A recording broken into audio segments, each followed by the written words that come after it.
alternative political analysis, and we are having the guest George here on today to discuss gender ideology and Scotland. And George, if you'd like to give a quick introduction. Yeah, of course I will. My name's George. I live in Airdrie, Central Belt of Scotland. I have two children, and yeah, I've been involved in the communist movement for a long, long time, and gender ideology has become a big thing over here, and this is why we are here having this discussion. And hopefully I can give some insight, and we'll see where we go. Let's have a discussion. I was going to say, I brought this up with William. Does the SNP pushing gender recognition reform not hurt the cause of independence? I think it does. Yep. William Morrison, good friend of mine, good guy.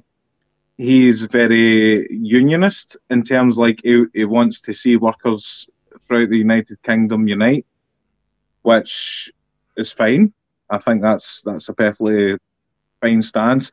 I was always for Scottish independence, but I do feel that the problem arising since 2014 has been the SNP and the Green Party's obsession with gender ideology.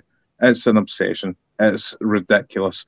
It's turning the average person away, I think, from independence, yes. So I would tend to agree with what you're saying. Yep. And Alba has not been perfect either, with allegations against Salman, as William was discussing. Well, the problem with Alba is because all the allegations against Salman. My uncle is a founding member of Alba Party. Well, sorry, not my uncle, my great uncle, right? So my grand's cousin, he's been a founding member of Alba, and the problem is Salman's allegations are too much to be disregarded. Overlooked, disregarded. You can't disregard the amount of people that's claiming against them. So, like, there's no alternative. This is the problem in Scotland right now. There is zero alternative. I'm sure you probably feel the same in Ireland. I wouldn't imagine it's very much different. I was going to say, that's another point I brought up with William. There is a need for a Marxist-Leninist pro-independence option in Scotland. Well, I would say so, but the problem with Scotland is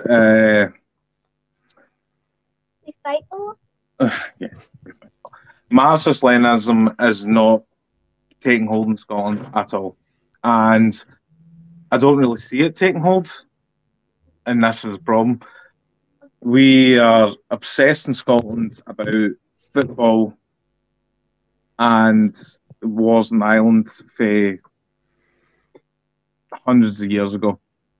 So Scotland's got a lot to do before we can even think about contemplating a Marxist-Leninist ideology in Scotland, if you understand what I mean.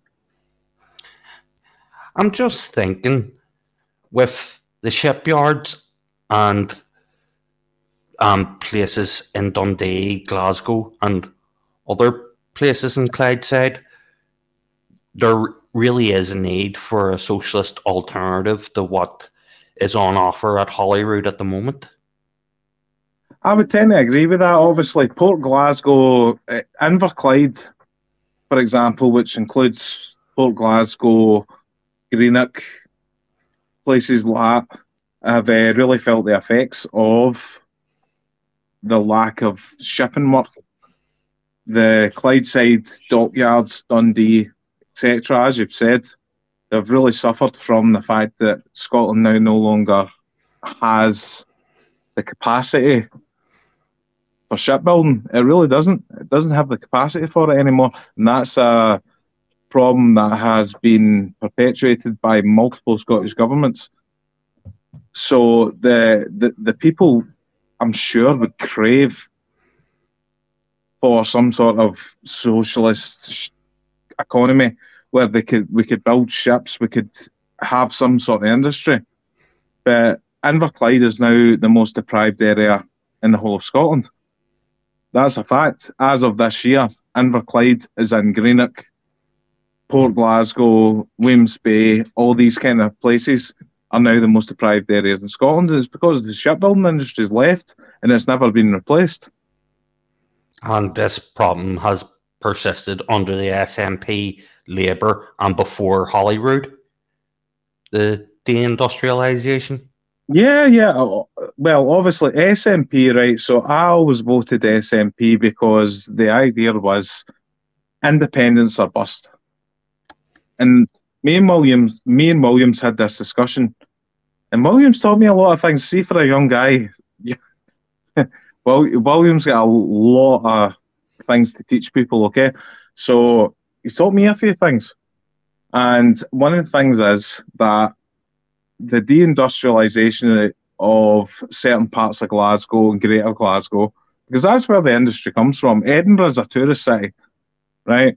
Glasgow was known for industry, shipbuilding, stuff like that. You know what I mean? And that was what we were all about.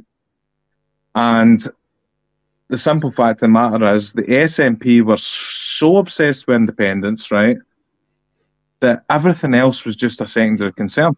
And you can't do that. You can't just say, you can't say as a person running a country, it's independence or bust.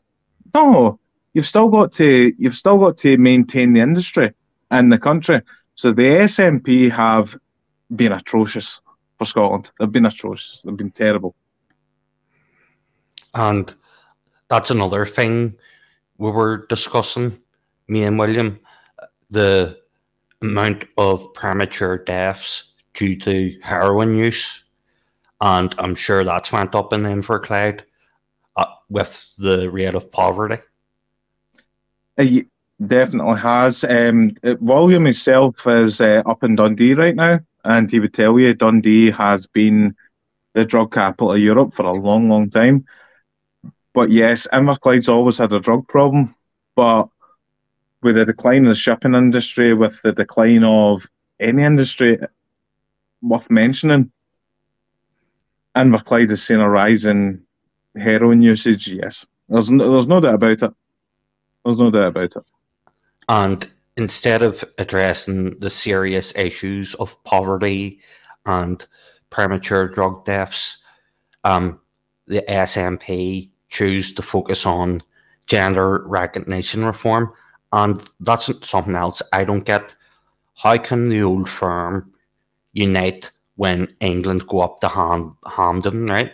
Or if England go up to Murrayfield, but they can't unite against gender recognition reform when there's 80% of the Scottish people against it?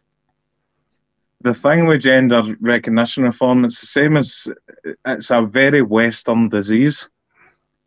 I say that wholeheartedly. There's no denying that the gender recognition issue is a completely Western disease. I've seen where it's came from because I'm older, so I'm 35 years of age. Okay, Same here. Well done. I've seen it for 10 years. I've been following gender ideology from 10 years ago. I've seen it, and it's become an obsession. It's become an obsession for Western. What do you might call them? Western liberal degenerates, and it's not funny. It's not fun. I'm having a screen. I've got it on my Facebook page. You've seen my Facebook page. I'm having to now screen YouTube shows. I'm now needing to screen Disney shows to make sure that my kids, because I've got two sons, love them dearly. They're my be all and end all. And you need appropriate content for them. Exactly. And I shouldn't have to be trolling through Disney content to make sure that they're not getting taught a load of nonsense about gender ideology and that non-binary doesn't exist. Can we just get that out of the way? Yep, I Non-binary does agree. not exist.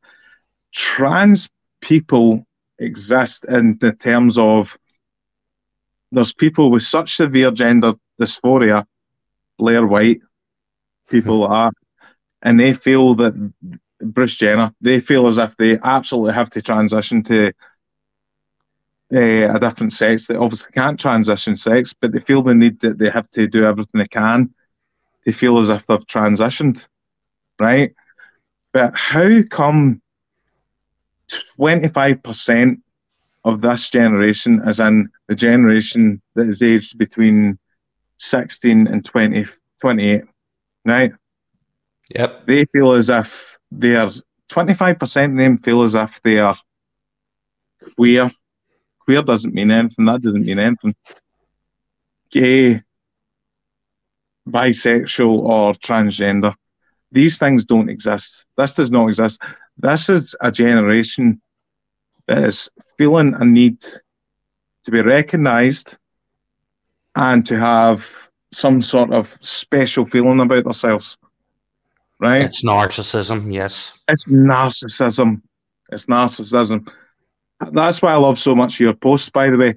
And we might not agree on everything, but see some of the things you say, I'm like, yes, you're 100% right in what you're saying.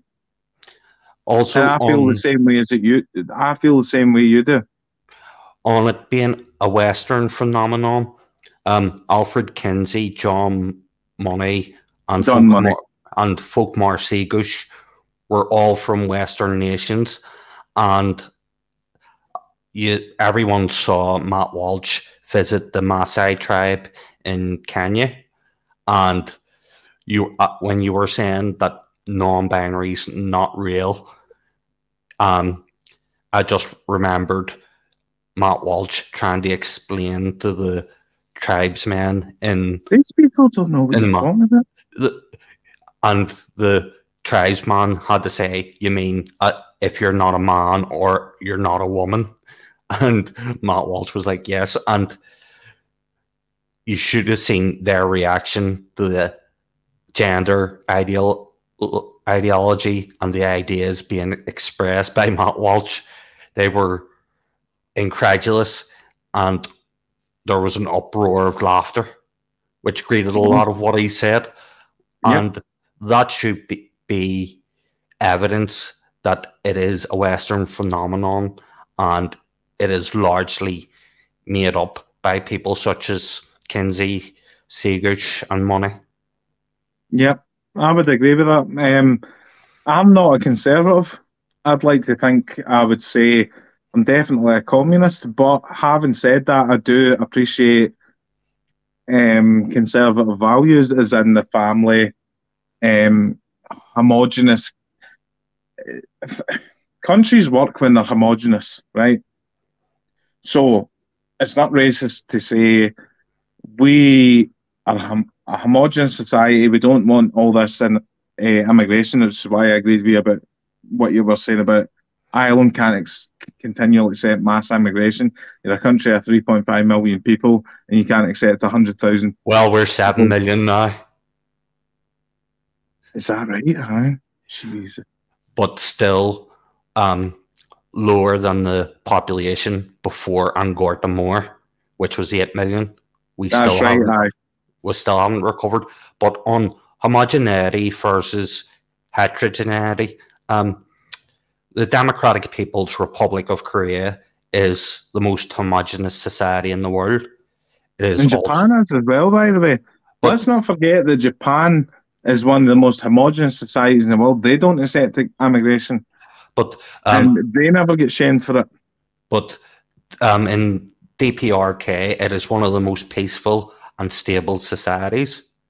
If you look at the Democratic Republic of Congo, it is the most heterogeneous society on earth, and you can see how imperialists use that against the Congolese people.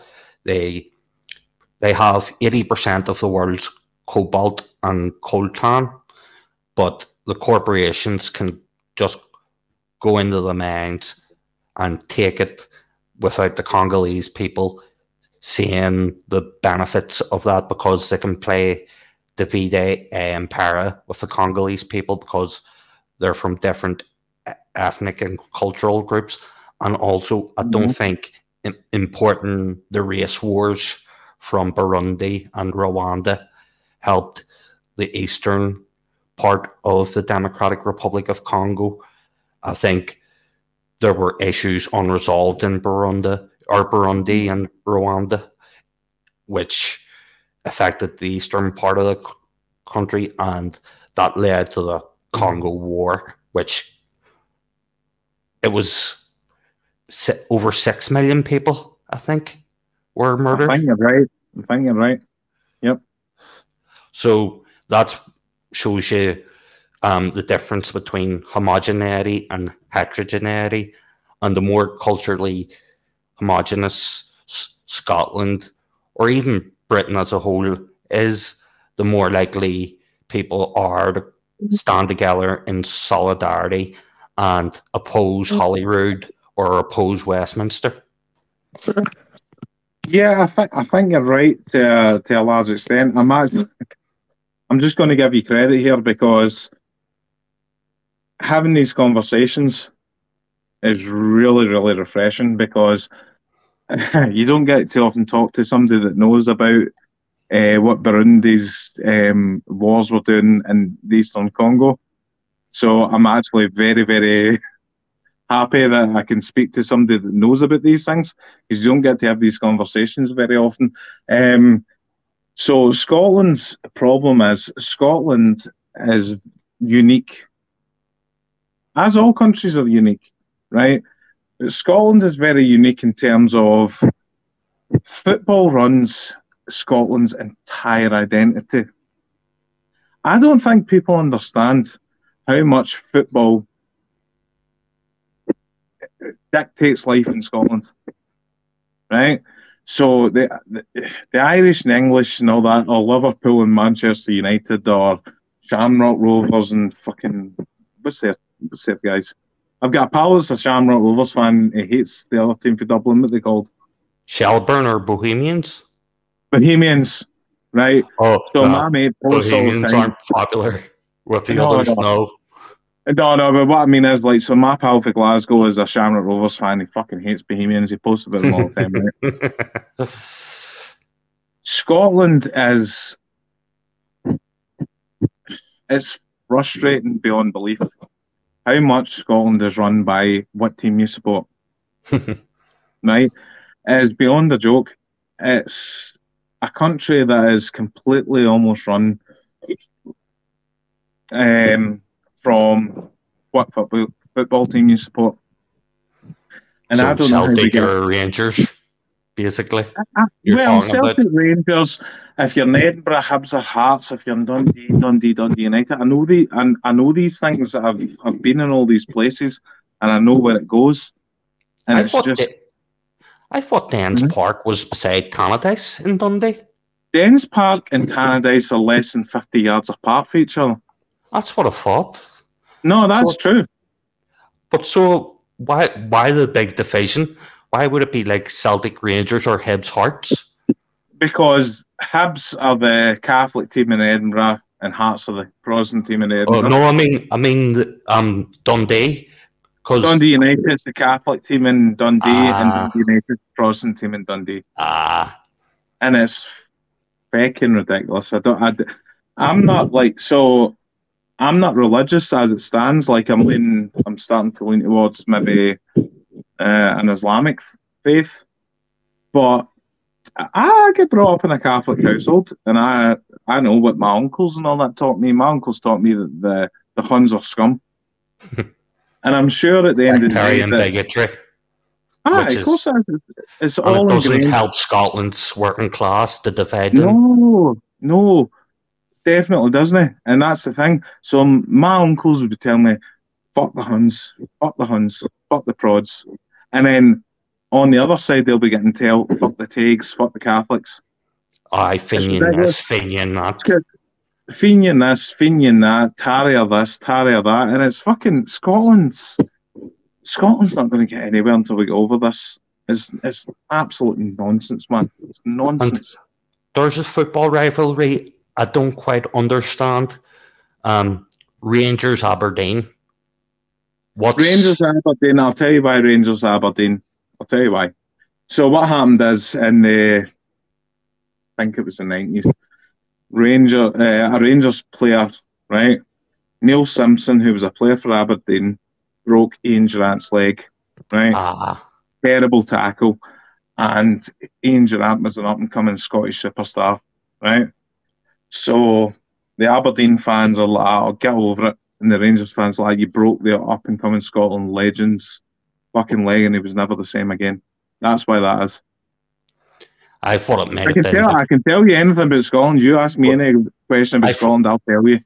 I thought it's because the old firm's noses were out of joint when Aberdeen had a bit of a success in the 80s.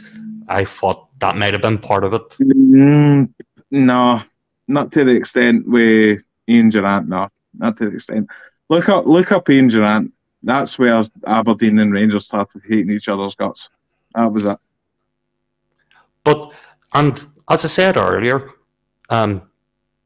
it's division when it comes to domestic sport, but everyone's on the same side when England go up to Hampden and Murrayfield. No, it's not. Really? I thought everyone would have united behind Scotland. No. So the problem is, right, see when Celtic... What am I talking about? Right, so see, for example, Scotland's playing Ireland. You'll have a lot of Celtic fans that will support Ireland, right? And they're not Irish. They've got no ties to Ireland. But because they support Celtic, they'll support Ireland. And then on the other side, you'll get Rangers fans that will support England because they're British and fuck Scotland. That's fact. That's fact. There's no arguing about it. That's what happens in Glasgow. So, I take it the people who support Ireland were part of the 45 and the people who support England were part of the 55? I would say to a large extent that's the case, yes. There's obviously going to be differentiations, but I would say to a large extent that's the case, yes. Yeah, I would agree with that. Also, with Rangers' financial troubles, well, and you were saying Inverclyde's poverty rate has gone up. Would that not affect, if Rangers went bust again, would that not affect employment around Ibrox? The thing is, right, with Rangers, me being a Celtic fan, so you can take me saying, maybe I'm biased, I don't know. As a Celtic fan, I'm speaking as truthfully as I can, with my bias being inherent. If Rangers go bust, like truly go bust, as in there's no more Rangers. And no Srpska coming back. That's going to be a big thing. Big thing. Because Rangers is a Scottish institution, whether I like it or not. Rangers is the premier Scottish institution. It is everything to 2/5 of this country easily, and I could go higher than that, but easily to 2/5 of this country.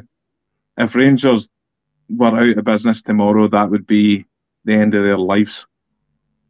It really would be. And that's insane to think about, but it's true. Also, if something similar was to happen to the Hoops, that won't help the area around Carrydale Street. That would... Was that sorry?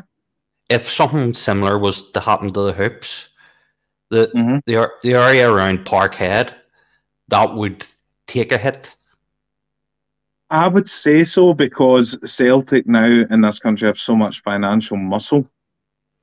They basically pay for the Emirates Stadium. They pay for all the developments around Parkhead. And what you've got to realise is that that's a lot of money they're putting back into the community. Rangers do it as well. Don't get me wrong, I'm not saying that Rangers don't put any money into the community, because they do. But Celtic put so much money into that part of the community. And I think if Celtic went bust, or Rangers went bust, or both went bust, It our would be country a is that tied. disaster. I think our country is so tied to football identity that it would cause massive problems in our country. I really think it would. And social upheaval in Yeah, Glasgow. yeah, And it really would. perhaps civil disobedience, and perhaps riots, because a lot of people would be out of a job, and it would affect the businesses around the stadiums, because Mhm. if there's no Parkhead, who's going around for a pint in the Bonnie Prince Charlie? I'm sitting laughing, but you're 100% right. You're right, exactly. If there's not 60,000 fans turning up to Parkhead, what's the local businesses doing? They're doing fuck all. Celtic and Rangers are massive institutions in Scotland, and specifically in Glasgow. If Celtic and Rangers went out of business tomorrow, social upheaval's not the word for it. And that's something that gets me as well. You can mobilise 60,000 people for Parkhead, or 50,000 for Ibrox and Hampden, but nobody can get mobilised that for a protest at Holyrood. Yeah. Like, that doesn't logically follow. It doesn't logically follow, but what I would say is that that's just the way people are in this country. I can't speak for Ireland. I can speak for Scotland. I view Scotland well enough to know what people think, okay? So people's identity is tied to their football club in this country. It really is. You've got 5 million people in Scotland, I reckon 3.5 million supports Celtic and Rangers, and that is their entire world. I live in a small place, and it's called Chapel Hall. It's 2 miles from Airdrie, and it's in the Central Belt. 12 miles from Glasgow city centre, and maybe 20, 25, 30 miles from Edinburgh city centre, right? Right on the M8 motorway, right? And I know for a fact, I know enough people here, and I know how the thing works. I go to my local pub, right? And there's people, right? There's people. And I'm a Celtic fan, and I can't stand their guts. There's a place called the Swan Inn in Chapel Hall, right? The Celtic bus leaves through there. The only reason they don't drink in the other pub in the village is because they weren't allowed to wear their Celtic tops, right? They're be-all and end-all. Holidays, Las Vegas Celtic convention, going to Spain for a Celtic convention. Their entire identity, everything they believe is Celtic. And I know that for a fact. The other side's the same. Orange walks, Rangers this, Rangers that. I'm going to go to Benidorm and I'm going to live my life through Rangers. It's pathetic. It's fucking pathetic. And I like you say, what you're saying is right. Can you mobilise 60,000 people to make an actual difference in the world? No. Can you mobilise 60,000 people to care about their fucking football club? Oh, you can do that tomorrow. Mate, you've no idea the frustration of a person like me that actually has a critical thinking skills trying to deal with these people. It's unreal. And did you say you were in Airdrie? Yep, just Airdrie, pretty much Airdrie. How did that affect the local area when Airdrieonians, which is now Airdrie United, I believe, when they were having financial troubles? So it didn't affect it much, going to be honest, because when we were in high school, I'm 35 now, when I was in high school, first year, second year, so you're talking about 13, 14, you get free tickets to go and see the Airdrie, and you went and seen the Airdrie, and That was it. It was just a day out. When they went bust, nothing. Nothing. So, they weren't a big club. The only clubs that matter in Scotland, really. The old firm. The old firm. Telling you. Hearts and Hibs, Dundee United, Aberdeen, etc., are well supported, but not in the same scale. No, and the culture is totally geared towards Celtic and Rangers. Totally geared towards it. In fact, I'll tell you a story. So I live in Chapel. I'll get to it, right. So I'm in Chapel Hall. My ex-missus, who's a mum to 2 kids, we lived in Chapel Hall together. We're no longer together. Okay. So when we went to the Chapel Hall school, right, there's 2 gates. This is a school that's spanning, say it's 100 metres. I don't think I'm far off with that, okay? So say it spans 100 metres. One side of the building, all the St. Aloysius kids, as in the Catholic kids, with their green jumpers, go in one gate, right? All the Protestant kids, Chapel Hall Primary, wear blue jumpers and go at the exact opposite end of the building. To go to different classes. It's supposed to be a joint campus. It's not a joint campus. They're going 2 different gates at 2 opposite sides of the school. And they are wearing different uniforms. And they're supposed to be integrating. I don't understand it. See this Catholic Protestant thing? It's like fucking deep South integration with blacks can go to school with whites. I don't understand it. I was about to say that sounds segregated, and that can't be good for the cohesion in Chapel Hill. Can't be. And this is something I don't understand. They're all Christian, and this is something that the SNP overlooked before pushing gender recognition reform. I don't necessarily think it was anything to do with the SNP. I'll call it the SNP for a lot of things, but not this. This is Scottish liberal ideology. culture. It's Scottish culture. But it's pathetic. I really didn't want to send my kids to that school. The reason I didn't want to send my kids to that school is because of what I said. It's like, so they're wearing a green uniform. And the blue uniform. One end of the school through one gate, and all the Protestant kids, or non-denominational kids as they're called, have to go to the exact opposite end of the building, 100 metres away, to enter through a different gate, and you're trying to tell me that that's a fucking integrated school? Are you having a giraffe? I went to an integrated school, and that's not how you integrate. No. Everyone wore the same uniform regardless of what the background was, but that seems to be like I'm not sure if it's deliberate or inadvertent, but it seems to be inculcating the children with a sense of cultural apartheid. That's what I call it. It's apartheid.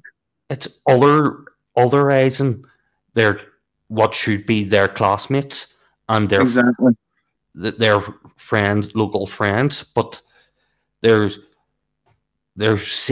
taught to see them as the other. And how's that going to work for NDREF if they're literally in 2 tribes, and is it going to make the people who are wearing blue jumpers think, do you know what, yes, people have a point, or is it going to make them think, nah, I'll vote no when the time comes? I would say so, because what I always said was, I viewed it as apartheid, right? I did. I viewed it as apartheid, and I wasn't comfortable with it. So the non-denominational kids, basically that means Protestant kids, right? They can kid themselves on. Non-denominational meant Protestant for the vast majority of the time, okay? And they're going to school and they're a different gate. And it's the Catholics, by the way, because I was brought up Catholic and I can speak to this, right? So I can't be called out for anything, right? And I'll say what I feel, right? And there's nobody going to cancel me. I can't be cancelled. I'm immune to cancelling. Nobody cancel me in a month of Sundays. It can't be done. I am me. I will say what I want, and there's nobody going to stop me. Okay? So I was brought up in a Catholic family, strong Catholic family. Okay? Mass every week, mass during Lent, all this, that, and next thing, right? And it was the Catholics. It was the Catholics in this country that decided if we're going to have integrated schools, we still must keep the kids segregated. I'm calling out the Catholics in Scotland, and I was brought up a Catholic, right? I'm calling out the Catholics in Scotland. They wanted it. They wanted to keep it segregated. They didn't want to mix with the Protestants, all right? And it's fucking pathetic. It's ridiculous what went on. I still look at that school. Thankfully, right, so my kids now go to a school in Barhead. They stay with their mum during the week. God love her. Right? And they go to an all-Catholic school. That's fine, right? That's fine. But I've got good friends in the village that I stay in Chapel Hall, right? And if I had to go down on a Monday morning at 10 to 9, Catholic kids, different uniforms, one end of the school gates. In fact, I'll need to take pictures and send them to you because you've got no idea how bad it is. It's terrible. They go in one gate, and then all the Protestant kids go in another gate, up the side of a hill, 100 metres apart, different uniforms, and it's supposed to be an integrated school. And it's disgusting. It's disgusting. I don't even want to get into it much more because I'm actually getting a bit angry about it because it's fucking disgusting. There seems like an obvious solution. Like, if you were an education minister at Holyrood, you could say, oh, Chapel Hill wants funding. Well, change that practice and you can get your funding. If not, dream on. Seems like an obvious solution. They can't. There's too much pressure. Oh, that's depressing. Local gangsters. It seems like sectarian divide and conquer. It's very sectarian. I find it very sectarian. And I find it. What I've always said is, right, I don't believe in religious schooling. I've never believed in religious schooling. I think if your parents feel strongly enough that you should be brought up in a certain religion, that's what your temple, church, mosque is for at the weekend. That's it. I feel as that's a very simple solution. All the kids integrate. There's no separate schooling, and if you want to bring them up in a certain religion, that's what your mosque, temple, church is for at the weekend. And if you feel that strongly about it, take them. I don't think it'll help the children in the long term. When they grow up to be adults, they'll be susceptible to division and exploitation. I would think so. But if Scottish people can't unite on something as basic and rudimentary as children's education, then are we being too optimistic to think that the 80% will unite against gender recognition reform? I think gender recognition reform is... Scotland's still a conservative country, whether people want to accept that or not. They don't vote conservative, but they're very conservative in nature, right? So you're not going to get support for a gender recognition reform. It's not going to happen. That's why it got kicked out. That's why Nicola Sturgeon had to leave, right? But it's really hard to try and describe Scotland to somebody that's not here, if you know what I mean. So I'm trying to describe it to you the best way I can, So but would it's a very, rural very hard place to areas, explain. rural areas around Inverness be socially conservative, and up near the Highlands? Well, you've got Ayrshire, right? Ayrshire is as conservative as you can possibly get, and it's a big part of the country. And you've got the That's borders in Galloway, massive conservative areas. You have got massive conservative pockets in Glasgow and Edinburgh, whether people like to admit it or not. Dundee, I would say Glasgow, maybe even Inverness are very liberal cities, if you want to call it that. But then you've got the Highlands and the Islands, which are so conservative in nature. Shetland and the Hebrides. Shetland, Orkney, the Hebrides, all these kind of places, very, very conservative leaning, I would say. And it's why they ones like I don't think you're definitely not going to get independence now. So me as someone that voted yes to independence in 2014, I am now of the mindset that independence will never happen now. And I know why. I know Because why. of the agenda. Yes. Yep. I know why we're never going to vote for independence. Now, I was in Sarajevo on holiday with my ex-girlfriend when the vote came in. We both voted by mail. She was Estonian. She voted by mail, same as me, because we knew we were going to be on holiday. We both voted yes. And then when the decision came in, we were in Sarajevo and we were not happy. But looking back on it now, I can see why. I can see why. Scotland's independent. Scotland can't be independent now, I don't think. The But people are too dogmatic. It's ridiculous at this point how dogmatic they are. on the conservatism in Scotland, to be fair, the Tories are the second biggest group in Holyrood after the SNP. That's right. But There. but I was looking it up before the discussion on how Christians voted in the 2014 referendum.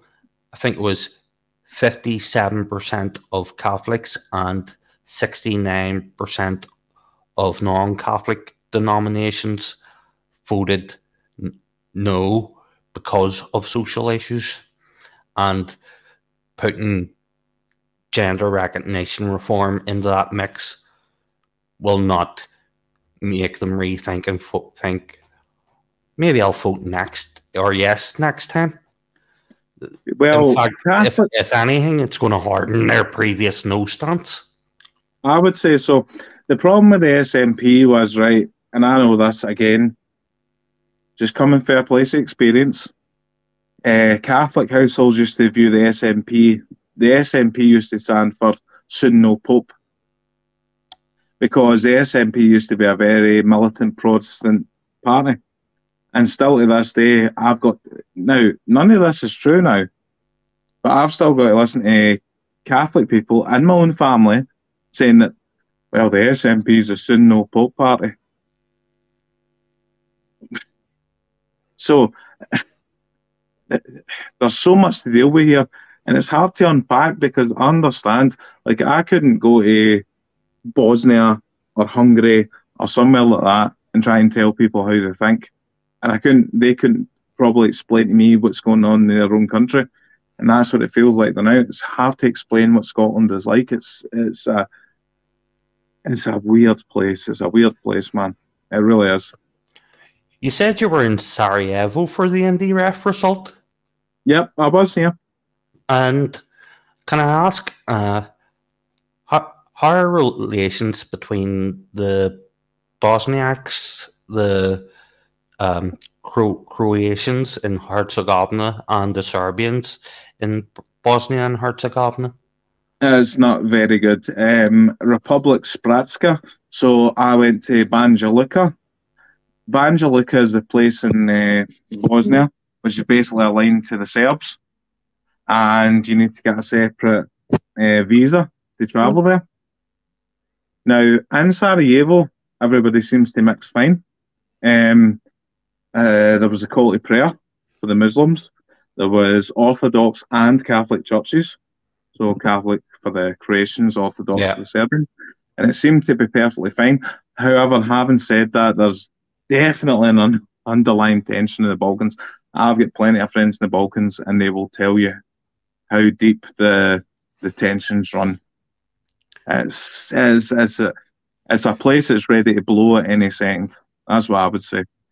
And are the Ustashe still present in Herzegovina, or did they all go northeast to Ukraine? No, the Ustashe are still very prevalent in the Balkans. They're very prevalent, very prevalent. I lean towards Serbia's point of view. I've made a lot of good friends in Serbia, and the Ustashe are they're present in Ukraine, but they're also present in the Balkans. They're very, very present. They're always in among something. Put it that way. That's the nicest way I can put it. And that's something I did not quite understand. Why, of course, all the victims of the Yugoslav wars deserve our sympathy, but Srebrenica was more widely reported than the massacre in Kavica. Like, man, talking my language. Bosniaks and Serbs not equal. Finally speaking to a person that knows what the fuck they're talking about when they're trying to talk about these things. Oh, man, it's a fucking breath of fresh air. You're right. And Serbia did do what they did in Srebrenica, and there's no excuse. They don't get a free pass, right? But as you're saying, Srebrenica was reported because that's what NATO wanted as a narrative, okay? And everything else was underreported. And at the end of the day, as well, Kosovo is Serbia. I'll say that on here, loud and proud. Kosovo is Serbia. Kosovo has been part of Serbia since 1149. In fact, longer than 1149, right? But the Albanians just moved in east and helped the KALA, didn't it? That's right. But the Albanians can suck my dick. The Albanians, right? So, see Albania, for a country of 3.5 million people, they're responsible for 90+% of the sex trafficking in Europe. So, see the Albanians can suck my dick. I was unaware of that. 90%. Right, 90+%. Wow. I've had me and a group I had in Glasgow, Red Front Republic, you can look it up, right? Before the wee dickhead that organised it decided to try and groom a 15-year-old, right? Freed an Albanian lassie from the Albanian mafia in Glasgow who was having to have sex with 200+ men per week easily. And they tried to come at us, and it was ex-Arkan Tigers, Arkan Tigers being a paramilitary group within the Serbian army, had to step in on my behalf to say, if you go after him, we're going to kill you. Albanians in Europe are responsible for at least, I said 90+%, right? So I'm confident that that's true, right? But what I would say is, I would go to 80% just to be 100% certain. 80+% easily, Albanians, sex trafficking in Europe. And I've just remembered something on the KLA and Bosnia. In both conflicts, well, both parts of each conflict, there were people tied to Al-Qaeda in both the KLA and the Bosnian fighters. And did you know that King Salman in Saudi Arabia funded terror in Yugoslavia? I know all about King Salman. King Salman funded the Kuwaitis, the Iraqis, obviously America did it as well, but funded the Iraqis in their war against Iran. he's funded all sorts of Islamist extremist movements because obviously we don't slander Islam, but we do slander Wahhabism, which is what Saudi Arabia preaches and exports. And Wahhabi mosques are being built all over Europe, and Should be shut down. It should not be allowed. I have no problem with mosques at all. No problem with Muslims at all. But Saudi Wahhabism should not be allowed in this country, and they should get blittered out. There's no excuse for Saudi funded mosques. No chance, because they're preaching extremism. A mosque does not preach extremism, but a Saudi-backed Wahhabi mosque does, and we can't have it. That's what I was just about to say. You never see nut jobs targeting civilians coming out of a Shia mosque. I've never saw that. But when you've got your Wahhabi madrasas, anything can happen, as we saw with the Manchester bomber, and also weren't Wahhabis responsible for a bombing in Sarajevo? Am I remembering that correctly, in the 90s? They're still funding extremist groups in Mostar, which is the very Muslim part of Bosnia, which is in the south, not far from the border with Croatia and Albania. It's not far. So and that would just be above Kosovo as well? Pretty much, it's not far. And so they're southwest of Serbia? Yeah, it's not far. It's not far. Serbia is, like, obviously everybody thinks that Europe's big. Europe's tiny. When I try to talk about the size of Europe, it's like, oh, that's just so far away. It's not really. Europe's tiny compared to the rest of the world. I think the whole continent, bar Russia, could fit inside the Sahara Desert. Could. Yep. But it could. I think it's kind of similar that with Scotland, Ireland, and the Balkans, that religious conflicts often overlap with ethnic conflicts. Yeah, they definitely do. Yeah, they definitely do, because the fact is the religious conflict in Scotland is basically Catholic, Irish, and Scottish Protestants. Simple as that. There was more anti-Catholic when Celtic was formed, for example. There was more anti-Catholic societies in Glasgow than there was Catholics. That's a fact. So in 1888, when Brother Wilfrid started it, there were more anti-Catholic societies than Catholics in the whole city of Glasgow. That's right. Yep. And it's no wonder it became a sectarian hotbed with the old firm. No, definitely not, because at the end of the day, Celtic then turned into the Irish club to feed the Irish people.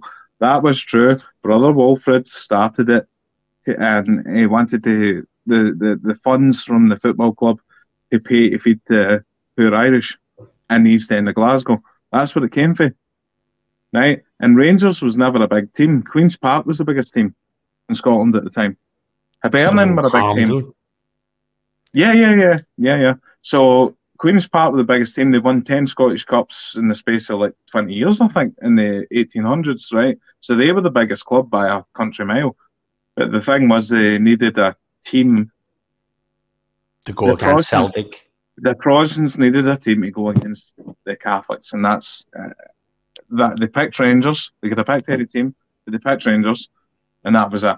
Since then, that's where all the divisions come from. Fucking pathetic, but it's the truth. Do you see similarities between Rangers and Linfield? Oh, Rangers and Linfield are very, very, very close.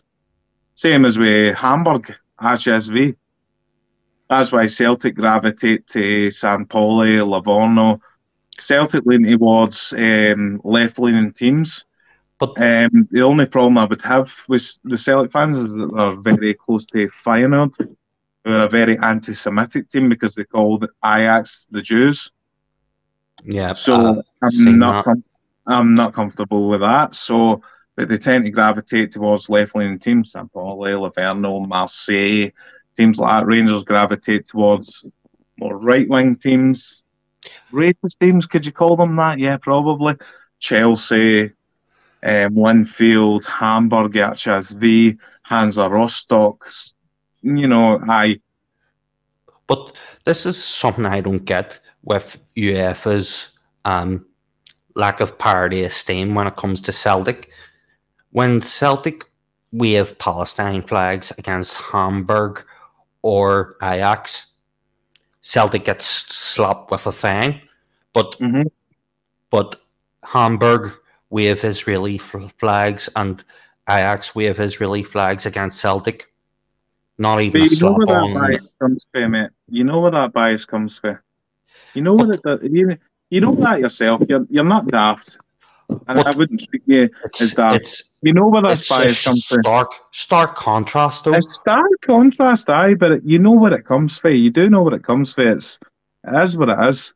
Like I went, I walk out with this every single day. Oh, sorry, I need to get my top on. Wait a minute, I'm going to a second. Dead on. Yeah.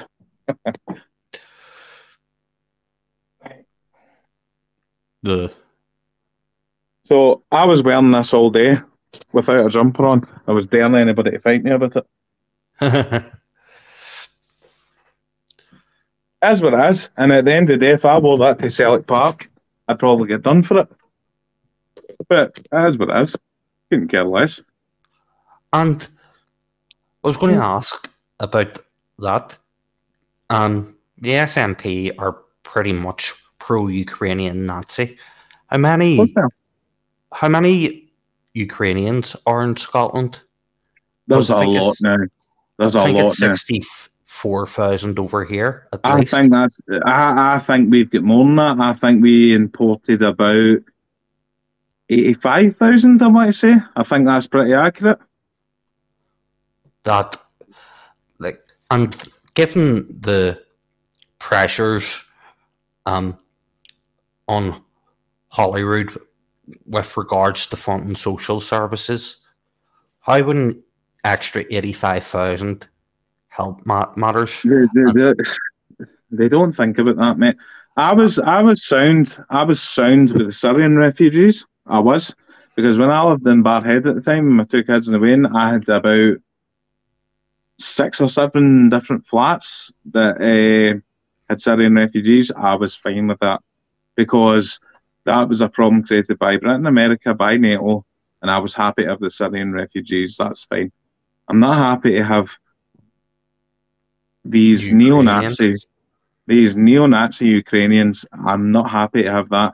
That's why I walk out the house every day with a Russia top on. That's why I walk out the house every day. And by the way, I'm not a ticket. I'm not a hard man, right? I can defend myself, but I'm not a hard man. I'm not a gangster.